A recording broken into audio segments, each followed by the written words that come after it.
What's up YouTube? 2 days ago I got my brand new bike. It's not brand new, I got it second hand, but there's a story to be told. It's quite dirty because I've just ridden it, just gone for a ride. And I'll give you an overview later after I clean it. So, just gonna clean it now, do a time lapse. So, in order to wash your bike properly, you want warm soapy water. Try and avoid jet washing it, like everyone says on YouTube, because that can ruin your bearings sometimes. So I just use a brush or a few brushes with different hardness of the bristles, and then get the soapy water and just lather it onto my bike. As you can see what I'm doing in the video.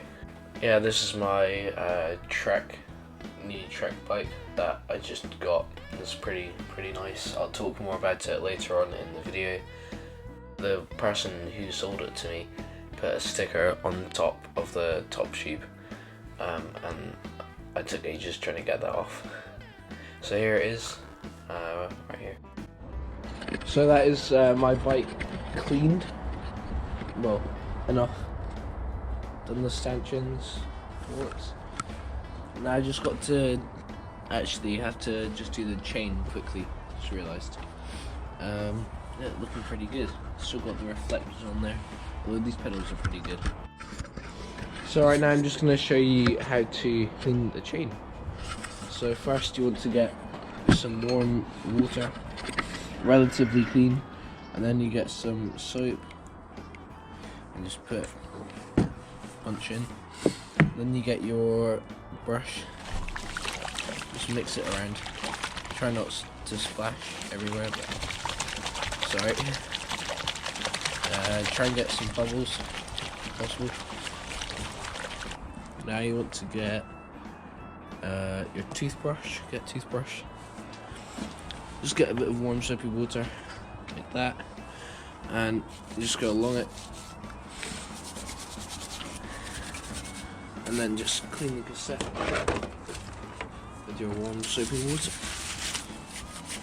Now I'm going to get my toothbrush and then just run the toothbrush through the chain just to get it nice and clean. Then I do the other side as well.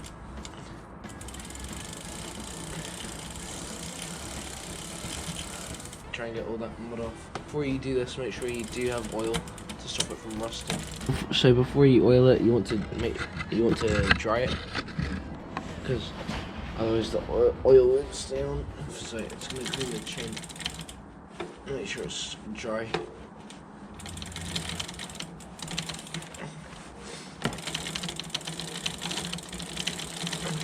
Right, and then what you want to do is just leave it for 15 minutes just to dry off. And then get it back and we can oil it. So I'm just gonna do the chain. Then I'm gonna go through with my Allen keys and just tighten up every single bolt and make sure everything's working. And make sure I've got like the right seat height.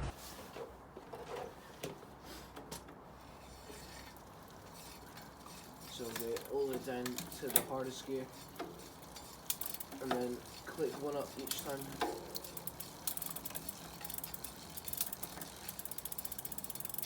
Just slow it down actually. Right. Click one up again.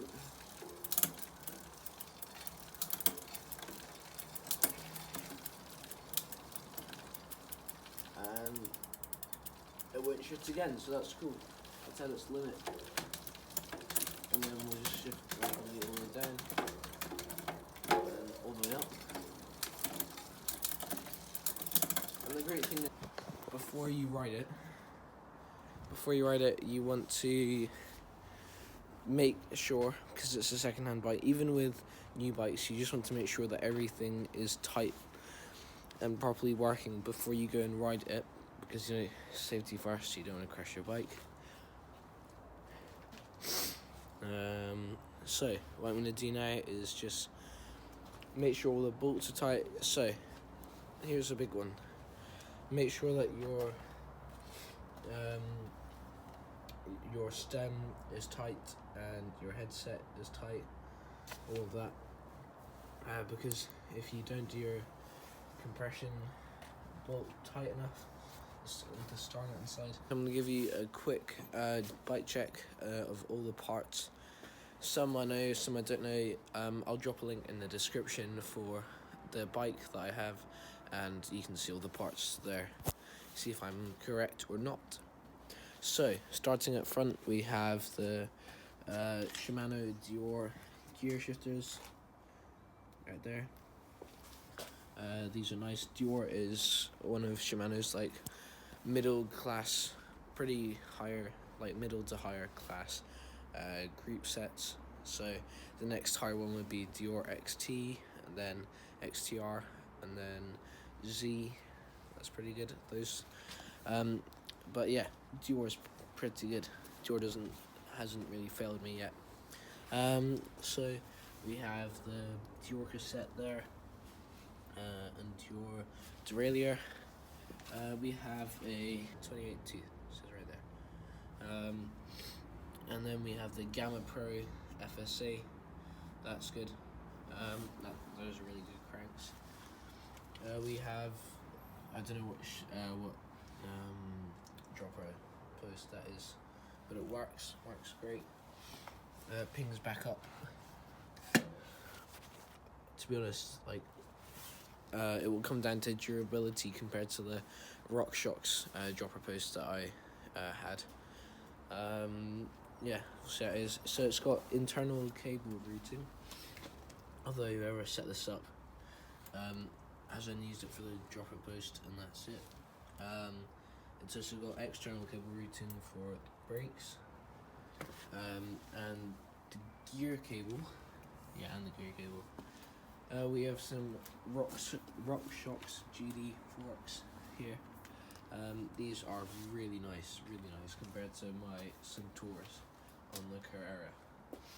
To be fair, the Centaurs were good. They were good. However, you can feel a difference with the RockShox.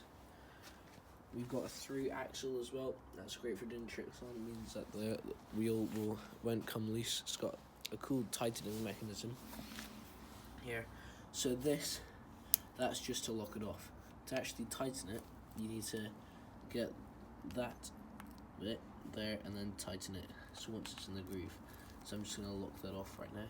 There. That's good. We have the plus tires. There, they still got their... Yeah. See you in the next video, guys. Probably do a... Just tell me what you want to see in the comments below.